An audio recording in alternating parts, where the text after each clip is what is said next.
Всем доброго дня. Сегодня решила снять во дворе. Пора уже постепенно перебираться сюда под пение птиц, поскольку уже весна. Друзья мои, весна, начало весеннего равноденствия, начало пахотных работ, сельскохозяйственных работ. Все это издревле обозначалось, всему этому придавали особое значение, потому что природа словно воскрешает из мертвых.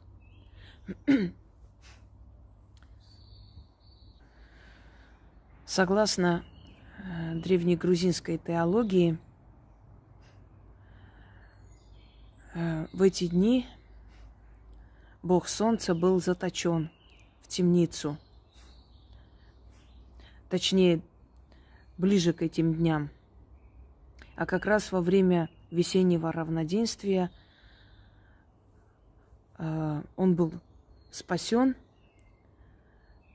и засиял с новой силой над землею.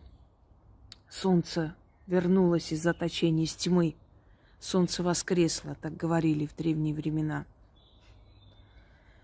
Согласно древнегреческой теологии, мифологии, Персефона, дочь Деметрии, возвращается к матери на целых полгода. Возвращается от своего мужа. А после, осенью, она покинет мать и снова вернется к мужу. И начнется холод. И после последует долгая зима. Потом вновь Персефона возвращается к Деметрии, то есть богине Матери Земля. Имя ее так переводится, Мать Земля, богиня природы. Снова возвращается, снова возрождается мироздание, воскрешает из мертвых мироздание. Согласно древнеегипетской теологии, бог Осирис, который был убит своим противником и братом Сетом, и части его тела, его любимица Изида, собрала воедино, окропила живой водой, и Осирис воскрес. Он вернулся к людям и дал им новую жизнь, надежду на новую жизнь. Хотя и остался повелителем мертвого царства. Но возвращение Осириса – это прилив Нила, это начало пахотных работ, потому как не может человечество жить, если не будет кормить самого себя. Не может человечество себя кормить, если не будет плодородия, если земля не одарит человечество всем тем, что необходимо для его жизнедеятельности, для того, чтобы человечество развивалось, для того, чтобы возрождалось. И, естественно, неудивительно, что народы посвящали силе плодородия. У каждого народа это особое божество, богиня плодородия, либо сила плодородия, либо вселенское чрево еще называется, Мать-Земля, дарующая Матерь, щедрая охранница рода, по-разному. Но смысл один и тот же. Поклонение силе плодородия, вселенского плодородия, от которого зависит наша жизнь, зависит, как мы будем жить, в изобилии или в бедности, сытые или голодные. И, естественно, в начале пахотных работ принято было благодарить и не только попросить это изобилие, но и поблагодарить, то есть чествовать богов и силы, духов, вспомнить о предках. Мы сейчас вернемся к традиции Пасхи, но далее. Далее следует пост. И Великий пост – это к нам приходит эта традиция со времен язычества. Причины тому несколько. Первое – запасы припасы зимние заканчивались, и поэтому, естественно, люди должны были переходить на более скромную еду. И дабы психологически быть к этому готовыми, пост, праздник поста, он как бы принуждал человека, обязывал человека, во-первых, не стесняться своего положения, что продуктов уже столько нет, поскольку не нужно было ставить на стол даже гостям определенные продукты, пост. Вторая функция – это очищение организма, усиление организма. Уже доказано, что некоторые люди порой лечатся голодовкой просто. И голод, он в определенном смысле усиливает дух. Конечно, голод в меру, это не сутками не есть. Ну, например, ограничить себя в еде, ограничить в сладких каких-то продуктах, хлеб и так далее. Очищение организма идет. Человек начинает скидывать вес, у него самочувствие улучшается. Да и вообще, когда мы голодные, мы больше делаем работы, мы больше стараемся, больше двигаемся. И, естественно, вот этот жировой слой, он сжигается, уходит. А когда человек ест досыта, ему лень уже вставать, продолжать работать, его тянет ко сну и прочее. То есть считается, что голод усиливает организм, усиливает силу духа и целеустремленность. И третья цель – это прочувствовать, каково состояние людей, которым нечего есть. Понять это и оценить свое положение больше, более трепетно относиться к тому, что тебе боги дали. Тебе же есть что кушать, да, есть люди, которым нечего есть. И вот прочувствовав это состояние, у человека начинается внутреннее вот переосмысливание ценностей. И у всех народов таким или иным способом, как раз с начала весеннего равноденствия, существуют различные праздники, различные мероприятия, различные ритуальные какие-то шествия и прочие подношения богам. Теперь Пасха. Пасха считается, что когда было освобождение из египетского плена Израилем, и, собственно говоря, когда Моисей открыл как бы Красное море, она пополам разверзлась, открылась, и народ прошел. И вот слово «Песах», что означает «исход», по-другому «из смерти к жизни», еще означает, праздновали всегда. В Израиле этот праздник всегда праздновался. Исход, напоминающий о том, что это время спасения. Однако он немножко праздновался в иное время, тоже начало весны. И после, когда пришло христианство, это все собрало воедино, соединило. И сейчас смотрите, что у нас получается. Значит, начало весеннего равноденствия, когда вступают в свои права силы, дарующие изобилие и урожай, когда уходит вот эта вот зимняя холодная сила, сила смерти, и уступает место. Ведь не зря же богиня Мара, она Марена, она же и богиня смерти, вымирания, богиня зимы в том числе, да? Считается, что зимнее время – это все-таки время вымирания природы. Отваливается все ненужное, все больное, все изжившее себя, и выживают сильнейшие деревья, сильнейшие звери. И люди в том числе должны были пережить всю эту зиму. Потому что если зима бывала долгой, очень снежной, непроходимой, то очень часто из-за невозможности выбраться и дойти до врача или дойти до лечебницы, люди могли погибнуть на полпути. То есть зима уносила огромное количество жизней, кроме того стужа, кроме того зимние морозы, когда огромное количество живых существ, живущих на улицах, могли не перенести просто эту зиму. Естественно, поэтому зимний период считался временем смерти, вымирания. А весна – время возрождения, потому что все растет по новой, поднимается к солнцу, и начинается возрождение жизни, символическое. В древние времена праздник, который сейчас принято называть Пасхой, праздник изобилия и плотской любви, праздновалось в Вавилоне в честь богини Иштар. Инанна Иштар. И символом этого праздника были яйца, как символ плодородия, то есть первоначальной жизни. И кролик. Кролик как живое существо, которое плодится очень быстро и интенсивно, то есть плодородное животное.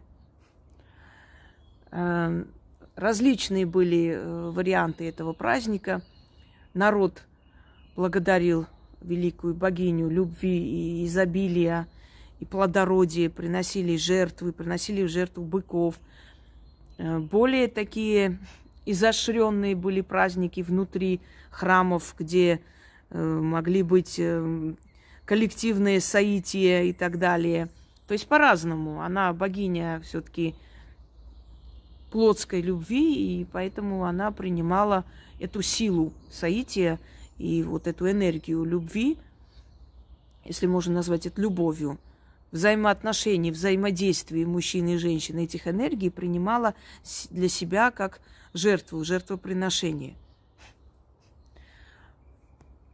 Славяне праздновали немного по-другому.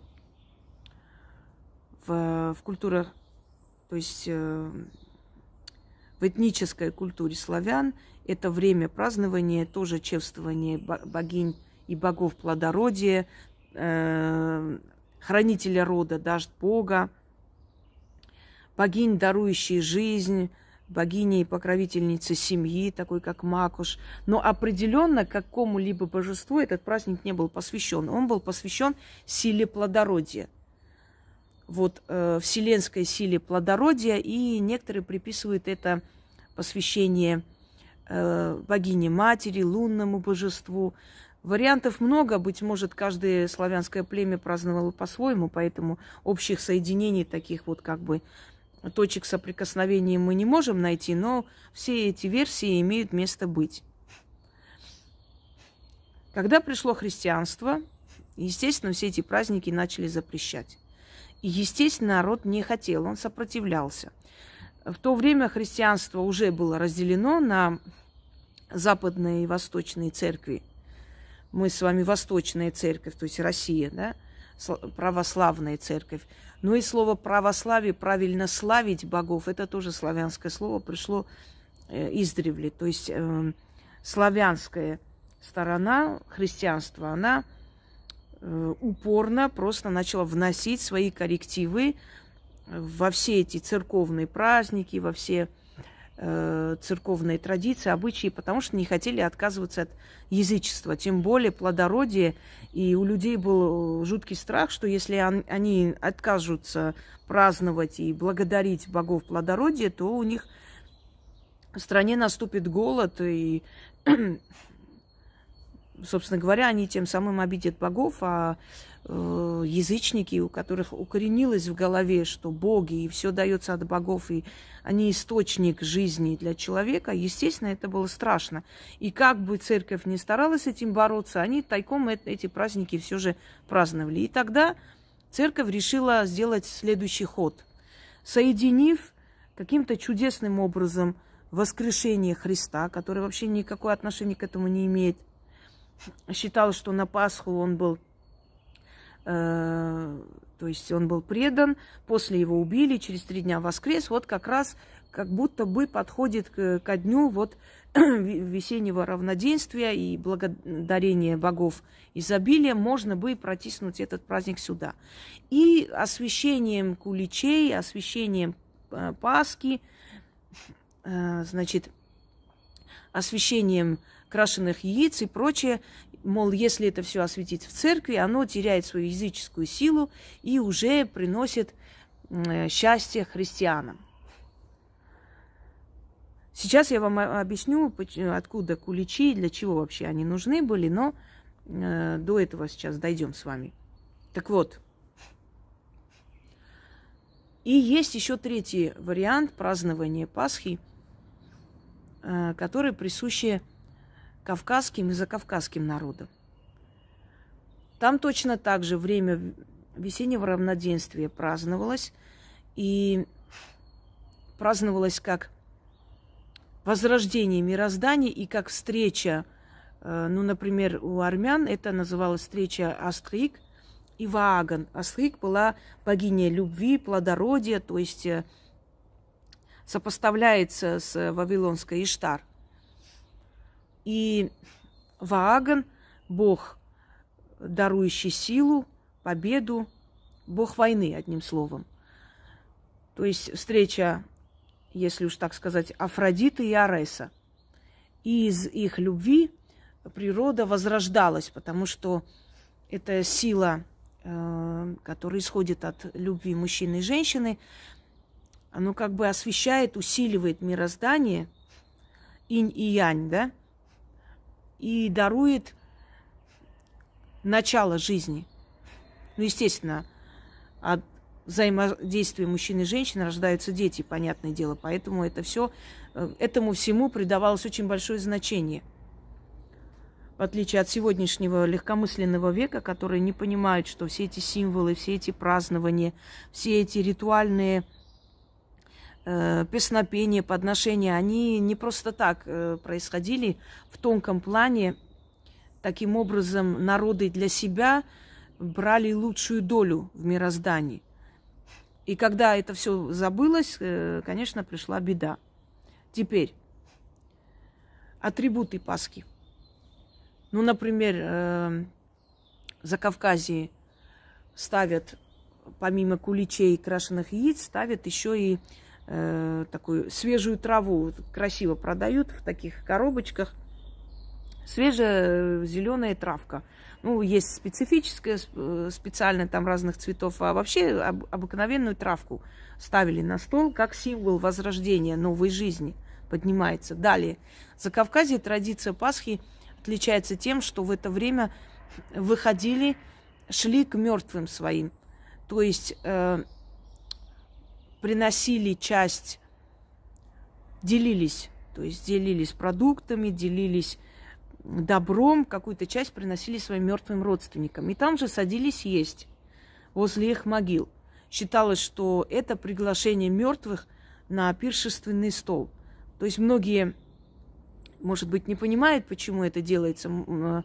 Здесь, предположим, начинается у нас родительский день, да, приходят к родителям, но там не едят, ну, может быть, там пьют за упокой кто-то. А так вообще просто приносят продукты, яйца оставляют на могилах, как угощение, да, своим родным, близким. Ну, это практически одно и то же, просто с одной разницей, что на Кавказе там садятся есть. Приглашают за стол мертвых. Это считалось, что это усиливает связь рода, потому что если наши ушедшие родственники, их души приходят к нам, садятся с нами за один стол, значит, они передают нам определенную защиту на весь год. И нужно было угощать своих родных, не обижать, поэтому многие стремились хотя бы на Пасху выйти на кладбище. Не только потому, чтобы могила не выглядела осиротевшей, где там никто не пришел, а еще для того, чтобы соединиться с родственниками и 100% знать, что вот весь этот год твой род будет тебя защищать от всех напастей и трудностей. Итак, кулич. Что олицетворяет кулич? Позже Пасха, извиняюсь, да. Пасху в более позднее время начали испекать, и он уже немножко другой формы. Кулич. Друзья мои, кулич пекут такой в длину, и он олицетворяет мужской фаллос. Нравится вам это или нет, но это истина. И пекли кулич молодые девушки, которые хотели выйти замуж. Они должны были имитировать беременность, то есть привязывали подушку или что-нибудь, там животик себе создавали. Имитация беременности, плодородия. Они пекли кулич. Как правило, матери учили, как нужно это делать, и давали своим дочерям, или те, которые недавно вышли замуж, чтобы они были плодородные и рождали много детей, точно так же. То есть молодые женщины пекли кулич как символ плодородия. И он в форме фаллоса. Сверху вот эта белая глазурь из яйца, которая сверху льется на кулич и посыпается там всякими... Ну, сейчас традиция там всякой сахарной пудры и так далее, посыпать кто на что гораст. Это олицетворяет семяизвержение, откуда и начинается жизнь, новая жизнь человека. Потому что новая жизнь человека зависит от уже запутал. Немного не по себе стало, ладно, уж покраснела. От плодовитости отца. Насколько он в этом отношении успешен. Потому что неуспешный мужчина... Понимаете, как вот в древние времена, почему, скажем так, авторитет великих князей мог пострадать того же отца Ивана Грозного, который первую свою жену Соломею Сабурову отправил в монастырь. Почему? Потому что нерождение ребенка это не только показывало, скажем так, неплодовитость жены, это могло еще и посеять сомнения вообще в мужской силе великого князя. А это было очень оскорбительно и страшно для него, потому что мужчина, который не может, скажем, обладать своей женщиной, да, и не может оплодотворить эту женщину, грубо говоря, ну, то откуда у него сила? Значит, Бог его не любит, так уж принято было. Значит, он проклят, а вдруг он принесет несчастье нашей стране, если он как мужчина не способен, не может родить детей, то есть он, значит, он и не способен управлять. Это говорило об авторитете правителя, о его мужской силе. Поэтому в этих гаремах рождались бесконечное количество детей в восточных гаремах, и это считалось силой мужчины. И поэтому многие венценосные особы, то есть рождали детей до глубокой старости, доказывая всем окружающим, что они как мужчины состоялись и продолжают состояться, потому что это говорит об их силе, об их физической силе, о духовной силе, здоровья, в конце концов, правда? Вот почему. Почему этому такое вот значение придавалось, что это очень важно, потому что это изначально. Ведь будущее целого государства зависело от постельных отношений мужчины и женщины. Родится наследник, нет наследника, будет бунт.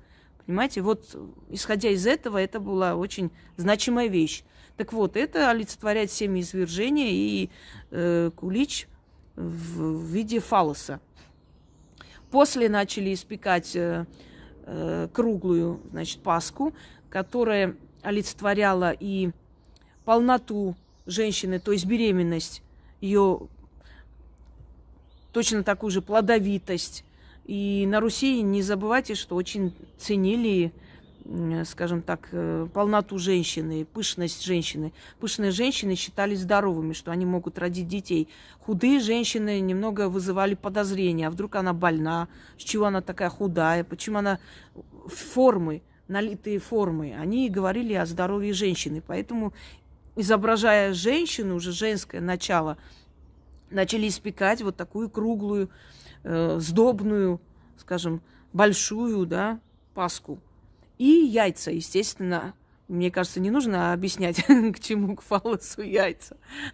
Но почему их красили в разные цвета? Потому что считалось, что начало жизни, оно связывается со всеми стихиями мироздания. С солнцем, с красным огнем, с синей водой, значит, мирозданием, зеленой травой, зеленым миром, зелеными деревьями и так далее, что мы и ребенок, который родится от союза мужчины и женщины, он вбирает в себя все стихии мироздания, все стихии его питают.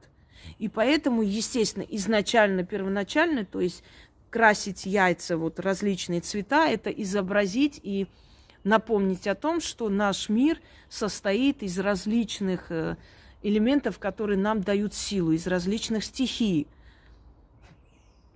Знаете, я с детства заметила, что крашеные яйца, они вкуснее почему-то. Не знаю, как это объяснить. Может быть, потому что там концентрация, там раньше красили шелухой. Может быть, она как-то впитывает внутри, оставляет весь вкус яиц, поэтому как бы передается, сохраняется лучше. И первыми кулич и яйца должны были есть девушки на выданье в семье. А дальше уже все остальные. Съедать, съесть, это как причастие. Стать причастным ко всему этому общему. Ведь в яйце есть жизнь. Жизнь, которую мы берем для того, чтобы у нас рождалась эта жизнь, символическая жизнь.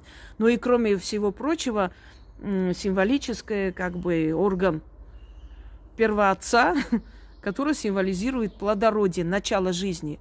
Встреча мужчины и женщины, которая дает жизнь. Все начинается оттуда. Отчий дом, да, родоначальники, родоначальницы. Все зависит от плодородия людей. Но и это плодородие, естественно, переводилось и переносилось на мироздание. Итак, я, соединив вавилонскую традицию, то есть благодарение матери благодатного зверя. Благодатный зверь – это сила мироздания, дарующая плодородие. И считалось, что он приходит в образе зверя, поскольку он олицетворяет собой мироздание, то есть живое. Зверь – это не означает жестокость, зверь означает дитя природы, мироздание. А матерь благодатного зверя – это вот та самая сила плодородия, которая этому зверю благодатному, то есть вот этой природной силе дарует свое плодородие, изобилие и защиту. Итак, друзья мои, праздновать Пасху нет нужды, но праздновать и благодарить мировую силу равноденствия и изобилия, а также плодородия, мы можем. И точно так же красить эти яйца вы можете. И точно так же можете испечь и кулич, и Пасху.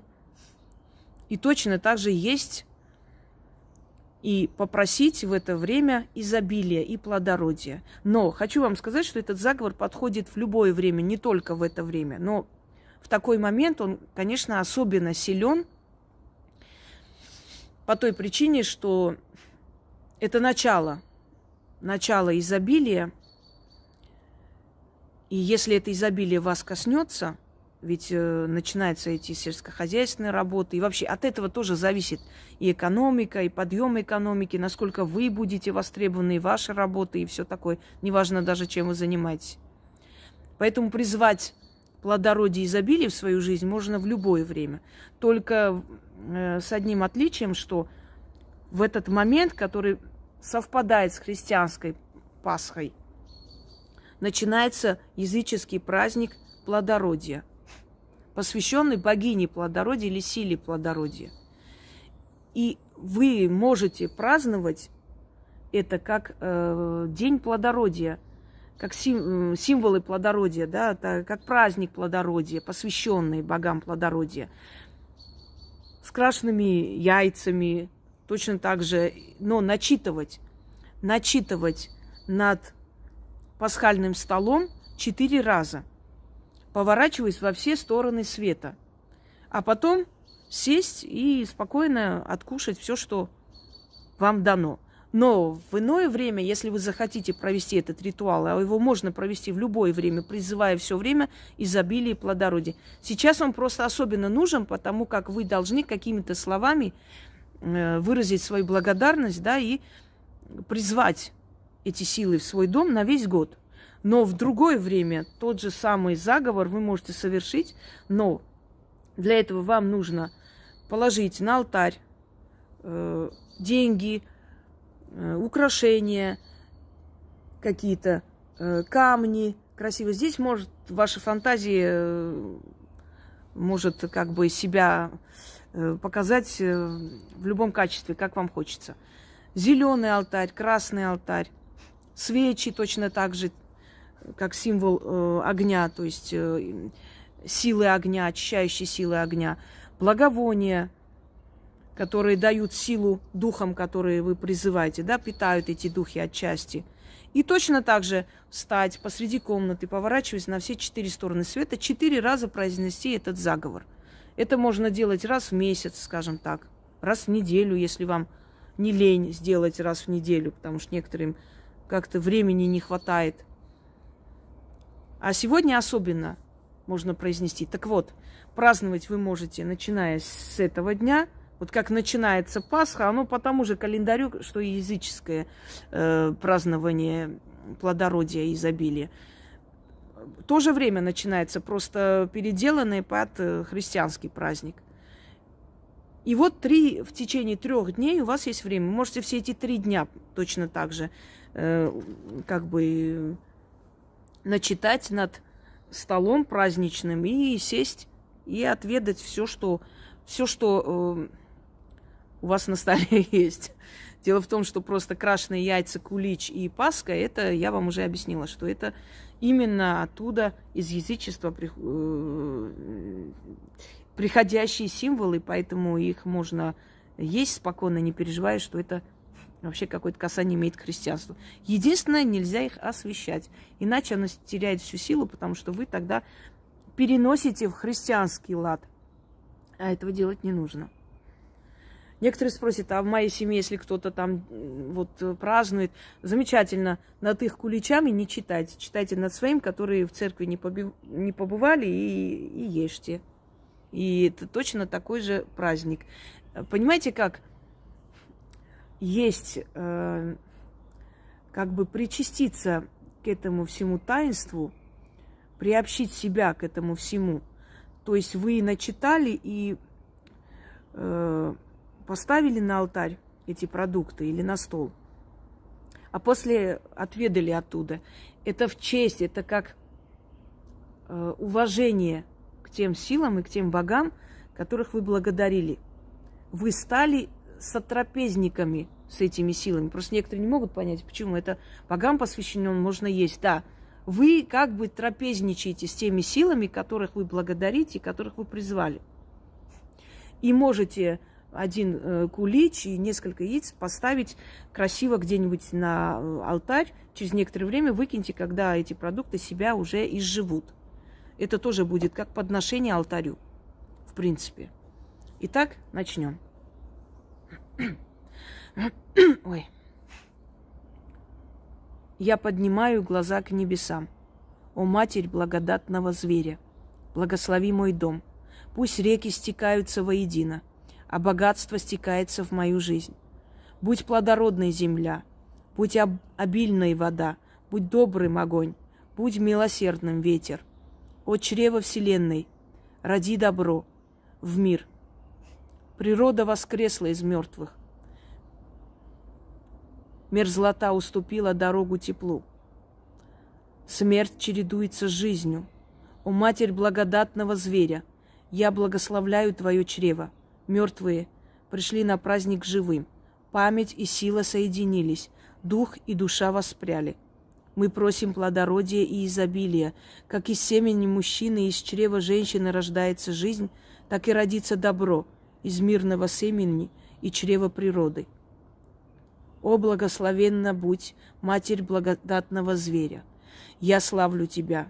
Мы открываем врата изобилия, мы получаем изобильное время и плодородную жизнь.